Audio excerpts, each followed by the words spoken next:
De terrorismos a terrorismos. 8. La Sociedad Anónima del Terror, de capital variable. Parte 1. Esta es una obra del maestro Héctor Alejandro Mora Gallardo.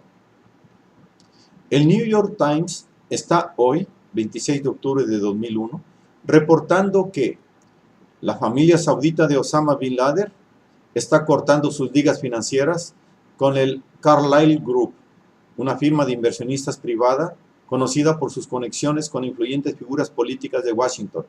Ejecutivos involucrados en la decisión así lo mencionaron. Algunas de estas influyentes figuras incluyen a George H. Bush y a su hijo, nuestro presidente, Michael Rupert.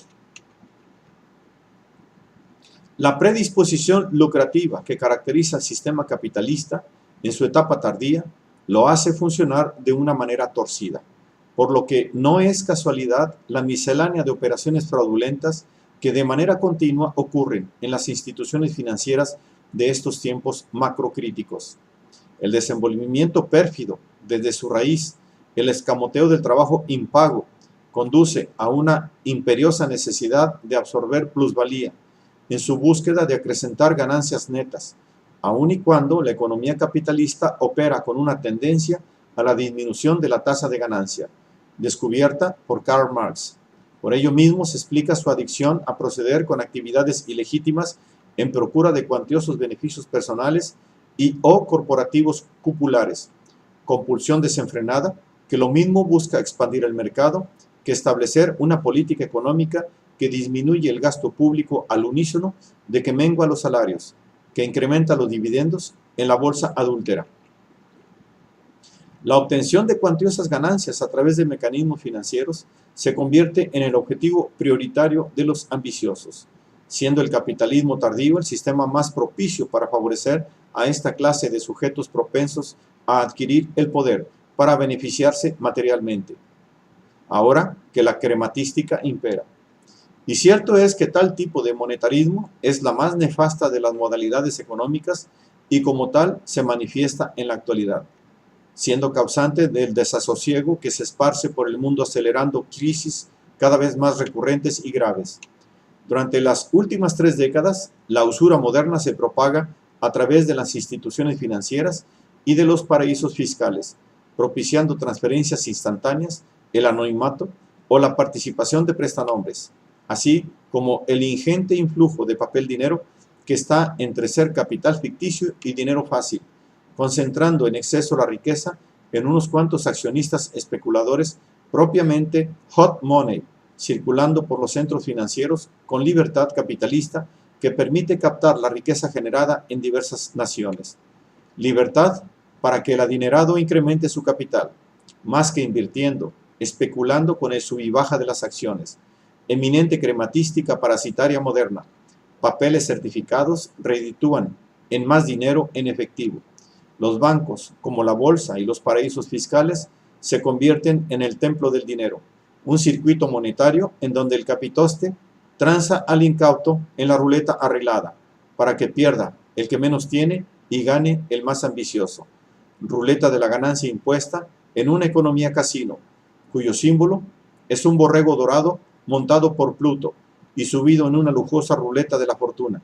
En realidad, un monstruo descarnado, pero esta es su caricatura. Los cuernos del toro broncíneo sobre la pirámide social, significando que quienes capitalizan las riquezas que producen los trabajadores son los adoradores del cuerno, o ese lobo. Condición que se puede ejemplificar con el caso de Japón, país que a principios de los 90 entró en una crisis de la que aún no sale. Crisis que en buena medida fue causada por los excesos crematísticos de los bancos y las casas de bolsa, para colmo extorsionados por la mafia japonesa, yakuza, mafia que fue vista con buenos ojos por los yanquis desde 1949, de manera similar a como la mafia fue tolerada en los propios Estados Unidos, prefiriendo combatir a supuestos comunistas, luchadores sociales, que contravenían las políticas del Estado que a los capos, puesto que estos no dejaban de realizar negocios a la manera capitalista y ocasionalmente podían colaborar en las operaciones violentas en contra de los subversivos. En Japón, la yakuza gangrenó la economía nipona, llevando a cabo extorsiones, merced a las cuales obtuvieron entre 10.000 y 20.000 millones de dólares en 1990. Una cantidad muy alta de los 85.000 millones de dólares del total del flujo comercial que de Estados Unidos a Japón llegaba, se la quedaban. Por lo que incluso la casa Namura en 1988 compró la cuarta parte de los bonos vendidos en subasta y se convirtió así en uno de los principales acreedores del gobierno de los Estados Unidos. Tan fuerte lucía la economía nipona a fines de la década de los 80 que amenazaba con derrumbar al gigante de América. Pero eso no ocurrió, por la razón principal de que para algo ganaron la Segunda Guerra Mundial los yanquis. La propia Yakuza era su aliado, aún sin que los mafiosos nipones lo pretendieran. El Buró Financiero norteamericano pudo propiciar la baja de Japón realizando unas cuantas movidas magistrales en los mercados, lo que funcionó aunado a la corrupción propia de toda economía capitalista expuesta a la luz del día. Para cuando la política económica gringa tenía por prioridad reducir el déficit comercial, obligando a Japón a abrir un mercado a las importaciones de los Estados Unidos, en lo que cualesquiera potencia mundial no deja de estar sujeta a la problemática capitalista y por lo tanto condenada a sufrir recaídas continuas. Corrupción y crematística monetaria, igual a inflación de capitales en la bolsa, especulación creciente. La economía burbuja tiende a reventar por sus excesos, afectando incluso a la infraestructura productiva. Aconteciendo que en un ambiente propicio para los negocios usureros, con una praxis típicamente plutócrata, crematística, funcionaba la economía japonesa sintiéndose en la cima del mundo. Pero como en realidad ese puesto lo ocupa en exclusiva Estados Unidos, se vio frenada por sus propios excesos o tendencia malsana a privilegiar el capital especulativo. El credo de esta nociva tendencia imperaba en el mercado nipón. El cliente con 1 millón de yenes puede ser desplumado sin riesgos. El que tiene 10 millones de yenes tiene derecho a ganar una vez, pero quien dispone de 100 millones de yenes no debe perder nunca. Bajo tales consignas y procedimientos bursátiles, la casa gana. El más rico juega su dinero no para exponerlo, sino para multiplicarlo a costa de los pececitos incautos que se arriesgan a perder sus ahorritos entrando en la guarida del tiburón, que es la bolsa. Así los business. El capital dinero presente en bancos y casas de bolsa del primer mundo es el medio instituido por excelencia para multiplicar la moneda franca, de curso forzoso, que viene a ser el dólar, cuya hegemónica circulación mundial le otorga beneficios en porcentaje por unidad circulante, mas cuyo empleo progresivamente alejado del patrón oro desde mediados de los 60 contribuye al dólar centrismo, aceptado desde 1973, lo que posibilita el monetarismo inflacionario de burbujas, fórmula capitalista de la época conocida comúnmente como neoliberalismo, que ha venido funcionando desde hace unas 3 décadas de manera efectiva para controlar la pobreza que llega a ser creciente miseria de las minorías, al unísono de las mayorías, al unísono de que facilita el enriquecimiento de los capitostes y plutócratas, propiciando el dominio del capitalismo imperialista. Bajo estas condiciones se entiende que el imperio opere con estructuras orientadas a la tranza, estableciéndose una correlación entre bancos fraudulentos y servicios secretos. De cierto que el precursor de la CIA, Central Intelligence of America, fue la Office of Strategic Services, OSS, en función durante la Segunda Guerra Mundial, y dirigidos por banqueros y juristas de negocios o corredores de bolsa acostumbrados a dar golpes torcidos. Después de la Segunda Guerra Mundial se creó la CIA, contratando a todo el personal del OSS. Alan Dulles, el primer director de la CIA, pertenecía al OSS y era banquero. La combinación perfecta, los atributos adecuados para dirigir la praxis sucia del imperialismo yanqui. En el precoz mundo de los negocios, para cuando el capitalismo internacional va entrando en crisis cada vez más graves y recurrentes, los juegos sucios del imperio proliferan. Tiempo propicio para que aparezcan engendros del chamuco, como el Bank of Credit and Commerce International, BCCI, lo que se dice un banco embaucador de cabo a rabo, banco anglo-pakistaní, que fue capaz de realizar los peores timos propios de quienes estaban interesados en efectuar negocios fraudulentos con implicaciones políticas a favor del imperio. estrechando nexos entre árabes y anglosajones en las dos costas del Atlántico, banco utilizado por la CIA para hacer el trato sucio con el ayatollah Khomeini y posteriormente para obtener fondos de apoyo a los contrarrevolucionarios nicaragüenses, así como las transferencias a los muyahidines que peleaban en Afganistán, casos ya mencionados en el artículo anterior. Transferencias efectuadas en su mayoría por debajo del agua y contando con la venia de Ronald Reagan y de George H. Bush, el padre. El BCCI también fue implicado en el tráfico de armas del comerciante sirio Sarkis Sakenalian, en el escándalo Katinga, que sacudió a Estados Unidos, así como en otro escándalo, el del comerciante Mark Rich, en el financiamiento del grupo de Abu Nidal, Organización Armada Palestina de Tendencia Radical, NDR, etc. Y para colmo, lavaba dinero del llamado Cártel de Medellín. El BCCI fue fundado en 1972 por un ambicioso pakistaní de nombre Asha Hassan Abedi, el típico aborazado que actúa sin escrúpulos para hacer negocios involucrándose con mafias y similares, envueltas en las tranzas prototípicas de los plutogandayas en el mercado de dinero, teniendo como principales accionistas a potentados y jeques saudíes, pakistaníes y del Emirato de Abu Dhabi. Su sede oficial y jurídica se encuentra en Luxemburgo y su núcleo económico en Londres, donde se instalaron sus más altos directivos, pero gran parte de sus operaciones pasan por el paraíso fiscal de las Islas Caimán. Por medio de prestanombres, fueron capaces de comprar al First American Bank de Washington.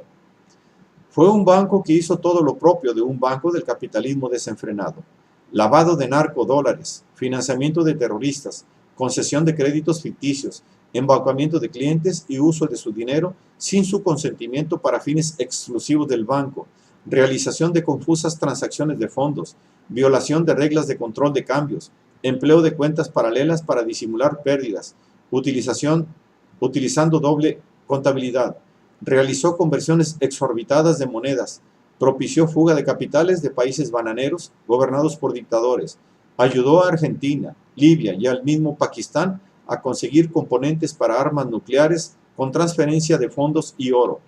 El BCI sirvió de intermediario entre Israel e Irán para exportar armas a Teherán, siguiendo instrucciones de la CIA.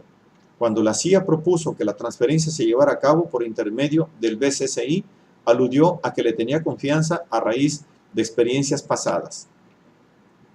Por supuesto que el banco tronó en 1991, dejando en la insolvencia a 1 millón de depositantes y siendo capaz de escamotear entre 10 y 20 mil millones de dólares.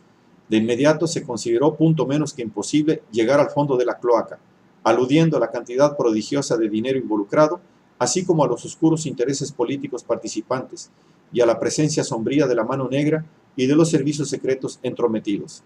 Dos exdirectores de la CIA, Richard Helms y William Casey, trabajaron en el BCCI. Lo mismo hicieron dos prestigiados agentes de influencia de la CIA, Adnan Khashoggi y Manucher Ghorbanifar, los principales comerciantes del Irangate. Sin hablar de Kamal Adhan, cuñado del rey Faisal y jefe de los servicios secretos sauditas de 1997 hasta agosto de 2001, o de Abdul Rauf Khalil, subdirector adjunto. Puede ser posible que parte del capital extraviado fuera a dar al Carlyle Group, CG, un holding surgido en 1987, pues esta poderosa agrupación capitalista se presentó como el relevo natural del BCCI. Una vez que después del quiebre, los principales responsables y clientes del BCCI se encuentran actualmente en el Carlyle Group. Y he aquí que en 1990, el líder de la izquierda radical del Partido Laborista Británico, Tony Benn, que por algo no llegó a ser primer ministro, recibió un documento proporcionado por algún funcionario del BCCI en el que se denunciaba el ilícito que el banco cometía cohechando a dirigentes británicos que cobraban un 2% en operaciones de lavado de narcodólares. Tony Benn envió inmediatamente esta carta a John Major, entonces primer ministro de Hacienda. Nunca tuvo respuesta. La carta se perdió. Hoy, Tony Benn exhibe la copia que guardó y el primer ministro Major dice que no entiende de qué se trata. Se clarifica el agua sucia, pues resulta que John Major, junto con George H. Bush, representan en el extranjero al Carlyle Group, fungiendo en el año 2001 otro exdirector de la CIA, Frank Carlucci, como su presidente, y teniendo como a uno de sus principales asesores a James Baker, ex jefe del gabinete de Ronald Reagan y después secretario de Estado con George H. Bush. En lo que parece ser un círculo de potentados que se han venido apoderando de los gobiernos anglosajones desde las administraciones de Thatcher y Reagan, justo cuando el capitalismo desenfrenado de las oligarquías con sus transnacionales se lanzan a la conquista del mundo imponiendo la crematística neoliberal, según ellos, convirtiendo al mundo en un libre mercado globalizado para que se realicen sus tranzas monopólicas. No es casualidad que el grupo Carlyle se interese en ramas industriales que están bajo el control de los gobiernos en turno en los estados más poderosos del mundo, administrados por funcionarios que llegan a ocupar los puestos directivos tras de ser apoyados por importantes empresas que les patrocinan sus campañas, en lo que las democracias pasan a ser en realidad oligarquías plutócratas, pues una vez que sus patrocinadores se instalan en los puestos públicos, los empresarios pueden obtener los contratos más redituables que otorga el Estado imperial u otros subordinados en áreas prioritarias, como son la industria aeroespacial, la militar, la energética, la farmacéutica, la biogenética, las telecomunicaciones, el transporte, los bienes raíces, la construcción, en donde el CG es un exclusivo consorcio capitalista moderno cuyas transacciones conocidas son solo la punta del iceberg, pudiendo entenderse que las sociedades anónimas de capital variable permiten que lucrativos negocios sean secretos, así como el manejo de los dividendos.